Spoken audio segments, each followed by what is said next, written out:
Hello, John Sitchon, Rappler reporter from Visayas, and we're here right now at the Cebu City office of the Commission on Elections. We're waiting for aspiring candidates to file their certificate of candidacies, but right now the city is making its final preparations. The office here is also working on the available requirements, making sure that all of the paperwork is ready for when the aspiring candidates want to come here and file their COCs. In Cebu City, there are at least more than 700,000 voters. Cebu has more than 3.2 million voters. But what's interesting about Cebu City and Cebu being a vote-rich province is how the politics is turning out right now. There are speculations that for the mayoral race, it is going to be a four-way competition. Of course, with preventively suspended Cebu City Mayor Mike Grama, acting mayor and also the Vice Mayor of Cebu City Raymond Alvin Garcia, the head of the Metropolitan Cebu Water District Joey Daluz, and City Councilor Nestor Archival are all expected to be filing their COCs at the COMELEC offices. So we're waiting right now and we're anticipating what they're going to do, but more on about each of these candidates.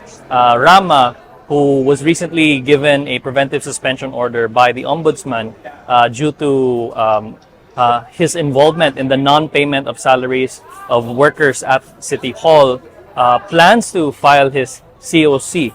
And we also have recently noted that he's had his ongoing verbal arguments, disagreements with Raymond Alvin Garcia, who is the nephew of the governor, Cebu Governor Gwen Garcia. We're also anticipating her filing of COC for this week, for October 1 to October 8.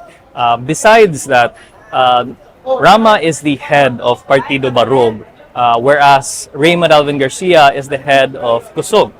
And recently in the 2022 elections, they were allies, but because of their differences in terms of policy and the way they handle the city and how they would manage the Metropolitan Cebu Water District, how they believe it should be managed or how they should go about their approach in managing the water crisis in Cebu, eventually made it to what appears to be now a fallout between the two former allies.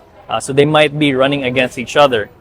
We also have, of course, the head of the MCWD, or Metropolitan Cebu Water District, Joey Daluz, who wants to showcase his capacity of being able to manage a water crisis, but also help in other terms of services as well. And we might be expecting his filing of COC either today or within the week later on.